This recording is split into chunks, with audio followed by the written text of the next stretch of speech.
ناظرین گرامی السلام علیکم ورحمۃ اللہ وبرکاتہ۔ سیدھی بات کے تازہ ترین آج کی بات خاص بات میں آپ لوگوں کا استقبال ہے۔ ناظرین گرامی، میں انصار عزیز ندوی اس وقت دن بھر سے آئی ہوئی کچھ اہم ترین خبروں کی مختصر تفصیلات لے کر حاضر ہوں۔ تفصیلات میں جاؤں اس سے پہلے آپ کو اطلاع کر دوں کہ دونوں پرائم ٹائم شائع ہو چکے ہیں۔ جن احباب نے نہیں دیکھا ضرور دیکھیں، دوسروں تک پھیلانے کی کوشش کریں، ادارے کو مضبوط کریں۔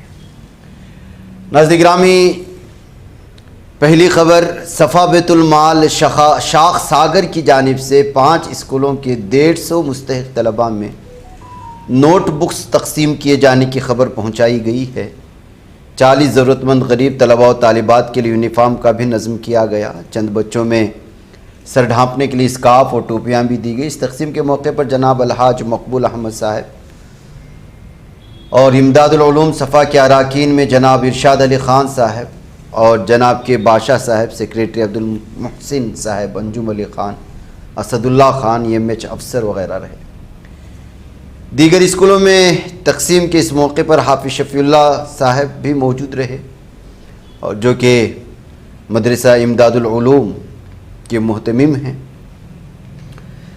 گزشتہ 12 سالوں سے سینکڑوں مستحق طلباء صفا بیت المال شاخ ساگر سے فائدہ اٹھائے ہیں۔ کئی بے روزگاروں کو روزگار بھی فراہم کیا گیا ہے۔ گزشتہ ماہ موسم گرما میں شہر کے بس اڈوں پر اور مختلف جگہوں پر ٹھنڈا فلٹر پانی کا بھی نظام کیا گیا تھا، جس میں 40 دن تک یہ نظم لوگ اس سے فائدہ اٹھاتے رہے، استفادہ کرتے رہے۔ مفت ٹیلرنگ سلائی کلاس بھی چلائی جاتی ہیں۔ 700 سے زائد خواتین نے سیکھ کر کے خود روزگار بن چکی ہیں۔ 35 لڑکیوں میں مفت سلائی مشین بھی تقسیم کیے جا چکے ہیں۔ تو اس طرح ناظرین گرامی، صفا بیت المال ٹرسٹ شاخ ساگر کی جانب سے لگاتار ساگر اور آس پاس کے علاقوں میں مستحقین تک اور جو بیوائیں ہیں، معذورین ہیں، غریب ہیں، ان لوگوں تک کسی نہ کسی نوعیت سے فائدہ پہنچانے کی کوشش کرتے ہیں۔ اس میں مولانا کلیم اللہ اور بھی ان کے ساتھ ذمہ داران بڑھ چڑھ کر کے حصہ لیتے ہیں اور ہمیشہ فکر مند نظر آتے ہیں۔ ترنمول کانگریس کی جنرل سیکریٹری ابھیشیک بنرجی بدھ کے روز بھی شمالی 24 پرگنہ ضلع کی بیدھان نگر عدالت میں آواز کا نمونہ دینے کے لیے پیش نہیں ہوئے۔ انہیں حالیہ اسمبلی انتخابات کے دوران مبینہ نفرت انگیز تقریر کے مقدمے کی جانچ کے سلسلے میں CID کے سامنے اپنے آواز کا نمونہ پیش کرنا تھا، تاہم مقررہ وقت گزر جانے کے باوجود وہ عدالت نہیں پہنچے ہیں۔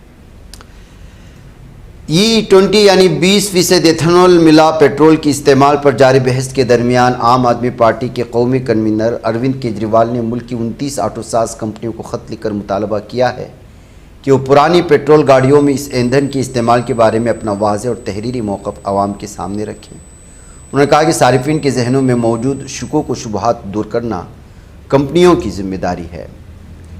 لوک سبھا میں حزب اختلاف کے قائد راہل گاندھی نے UGC نیٹ امتحان میں مبینہ بے ضابطگیوں اور پیپر لیک کے الزامات کو لے کر مودی حکومت پر شدید حملہ کیا ہے۔ انہوں نے اپنے آفیشیل ایکس ہینڈل پر ایک تفصیلی پوسٹ شیئر کرتے ہوئے الزام لگایا کہ نیٹ امتحان کے بعد اب UGC نیٹ امتحان بھی سنگین بے ضابطگیوں کی زد میں آ چکا ہے، لیکن مرکزی حکومت لاکھوں طلباء کے مستقبل سے بے پرواہ ہو چکی ہے۔ ملک میں غذائی مصنوعات پر کیے جا رہے دعووں اور لیبلنگ کے حوالے نے food safety and standard authority of India نے سخت موقف اختیار کیا۔ FSSAI نے Lotte India Ferns and Petals Kubera foods کو نوٹس جاری کر 7 دنوں کے اندر جواب طلب کیا ہے۔ ریگولیٹری ادارے کا کہنا ہے کہ ان کمپنیوں کی کچھ غذائی مصنوعات پر ایسے دعوے کیے گئے جو صارفین کو گمراہ کر سکتے ہیں۔ ساتھ ہی کئی معاملات میں لیبلنگ کے قوانین پر بھی عمل نہیں کیا گیا ہے۔ مہاراشٹر میں مانسون کی شدید بارشوں نے ریاست کے مختلف علاقوں میں بڑے پیمانے پر تباہی مچائی۔ گزشتہ 24 گھنٹوں کے دوران موسلادھار بارش کے بعد اچانک سیلاب، دریاؤں میں طغیانی مات و دیواروں کی منہدم ہونے اور درخت گرنے جیسے متعدد واقعات پیش آئے۔ ریاستی ڈیزاسٹر مینجمنٹ اتھارٹی کی تازہ رپورٹ کے مطابق 1 جون سے اب تک ریاست میں مختلف بارش سے متعلق حادثات میں 62 افراد جان کی بازی ہار چکے ہیں، جبکہ 200 مویشی بھی ہلاک ہوئے ہیں۔ समाजवादी पार्टी के कौमी सदर अखिलेश यादव ने इन्फोर्समेंट डायरेक्टोरेट का हालिया कार्रवाई और अयोध्या के राम मंदिर में नजराने से मुतालिक सामने आए तनाज़े पर मरकजी हुकूमत को सख्त तनकीद का निशाना बनाया। उन्होंने इल्ज़ाम आयद किया कि मरकजी जांच एजेंसियां गैर जानिबदाराना अंदाज में काम कर रही, काम करने के बजाय सियासी बुनियादों पर कार्रवाइयाँ कर रही, जबकि राम मंदिर से मुतालिक मामले ने हुकूमत की साख पर भी सवालात खड़े कर चुके हैं। राम मंदिर नजराना चोरी मामले की तफ्तीश जारी है। मुलजिमीन से पूछताछ के दौरान नए नए इंकिशाफात का सिलसिला रुकने का नाम नहीं ले रहा। ताज़ा तरीन इत्तलात के मुताबिक तहकीकाती अफसरान को राम मंदिर के नाम पर बनाई गई पुरानी चंदा रसीद बरामद हुई। ज़राए के मुताबिक पूछताछ में मुलजिमीन ने कबूल किया कि सिर्फ नजराना ही चोरी नहीं करते थे, बल्कि फ़र्जी रसीद काट कर अकीदतमंदों से पैसे भी वसूल लिया करते थे। मुलजिमीन के पास से राम मंदिर जन्मभूमि तीर्थ इलाके की पुरानी रसीदें भी मिली हैं। कामारेड्डी मेहनत अज़्म सरकारी स्कीमों से भरपूर इस्तिफादे ने तेलंगाना के कामारेड्डी की खातून अस्मा बेगम को एक कामयाब सनतकार बना दिया है।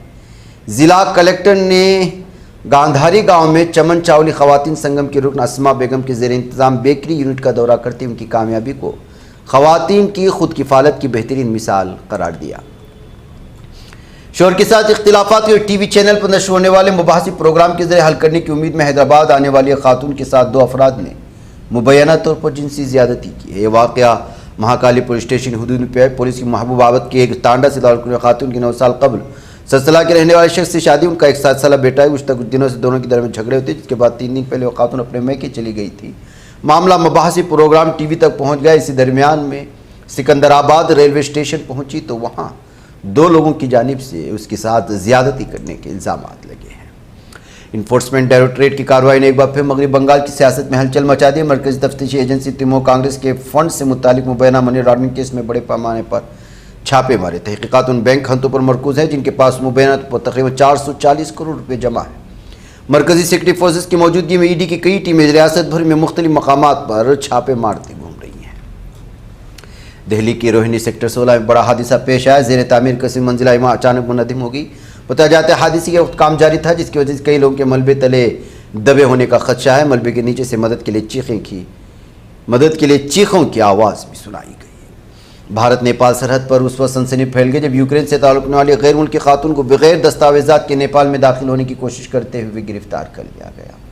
मोतिहारी के हरपुर थाना इलाके में सुशास्त्र सीमा बाल और पुलिस की मुश्तरक कार्रवाई में सैनिक रोड के करीब से खातून को गिरफ्तार किया। इब्तिदाई तरीक़ा से वो काफ़ी अरसे हिंदुस्तान में रह रही थी, लेकिन उसके पास अपनी रिहाइश या सफ़र से मुतालिक दुरुस्त दस्तावेजात नहीं थे।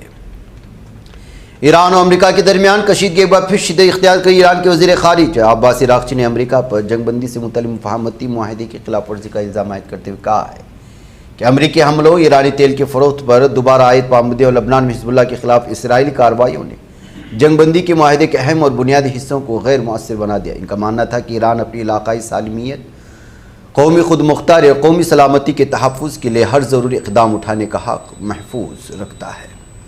शेयर मार्केट में अचानक कोहराम मच गया। हफ्ते की तीसरे दिन कारोबारी रोज़ बुध को गिरावट के साथ खुलने के बाद आखिरी कारोबारी घंटे में बड़ा भूचाल आया। बॉम्बे स्टॉक एक्सचेंज का 30 शेयर्स वाला सेंसेक्स 1900 पॉइंट से ज़्यादा, जबकि नेशनल स्टॉक एक्सचेंज का 50 शेयर्स वाला इंडेक्स निफ्टी यानी 550 पॉइंट से ज़्यादा फिसल गया है। साबिक supreme leader Ayatollah Ali Khamenei के आखिरी रसूमात का सिलसिला भी मुकम्मल भी नहीं हुआ था कि इस दौरान चंद दिनों के वक्फे के बाद अमेरिका और ईरान एक बार फिर आमने सामने आ चुके हैं। दोनों ममालिक के दरमियान फरवरी के आखिरी दिनों में शुरू हुई जंग अब जुलाई में दोबारा भड़क उठी है। उधर गाज़ा शहर के जुनूब मगरिब में वाक़ तलहा अल हवा महल्ले पर इसराइली काबिज़ फ़ौज की बमबारी के नतीजे में एक बच्चे समेत 3 शहरी शहीद हो चुके हैं और 4 ज़ख्मी हो गई है। जालिम सहनी दरिंदों की दरिंदगी फ़िलिस्तीन में गाज़ा पट्टी में लगातार जारी है। फ़िलिस्तीनी सेनेटर बराए इंसानी हुकूक ने कहा कि इसराइली काबिज़ फ़ौज की जानिब से गाज़ा मिस्री कमेटी के ताल्लुकात आम्मा के डायरेक्टर मोहम्मद अल वहीदी का कत्ल इस बात का सबूत है कि गाज़ा में जारी नस्ल कुशी खुशी के लम्हात और उन्हें पैदा करने वालों तक को भी निशाना बना रही है। उधर काबिज़ जालिम सहनी दरिंदों की फ़ौज ने बुध के रोज़ भी गाज़ा की पट्टी में जंगबंदी की खिलाफ वर्जी का सिलसिला जारी रखा। मुख्तलिफ इलाकों में तोपखाने से गोलाबारी और फायरिंग जारी रखते हुए अपनी दहशत गर्दी को आगे बढ़ाया। लबनान की वज़ारत सेहत के इमरजेंसी ऑपरेशन सेनेटर ने ऐलान किया 2 मार्च से 7 जुलाई तक जारी जालिम सहनी दरिंदों की जारहियत के नतीजे में मजमूई तौर पर 4320 अफराद शहीद हुए हैं और जबकि 12203 आम आदमी ज़ख्मी हुए। ادھر ناظر گرامی فلسطینی جرنلسٹ سنڈیکیٹ نے انکشاف کیا ہے کہ گزشتہ ماہ جون کے دوران ظالم صہیونی درندوں کی افواج نے صحافیوں، میڈیا ورکرز، میڈیا کے طلباء کی خلاف ورزیوں میں خطرناک اضافہ ہوا، جس کے دوران 89 واقعات ریکارڈ کیے گئے۔ یونین کی آزادی کمیٹی کی رپورٹ کے مطابق جون 2026 میں ریکارڈ کی گئی خلاف ورزیوں میں قتل، گرفتاری، زخمی کرنا، حراست میں لینا، کوریج سے روکنا، املاک کو نشانہ بنانا، جسمانی تشدد اور لوٹ مار جیسے واقعات شامل ہیں۔ ناظرین، آج کی بات خاص بات میں اتنا، انشاءاللہ پھر آپ لوگوں سے ملاقات ہوگی۔ السلام علیکم ورحمۃ اللہ وبرکاتہ۔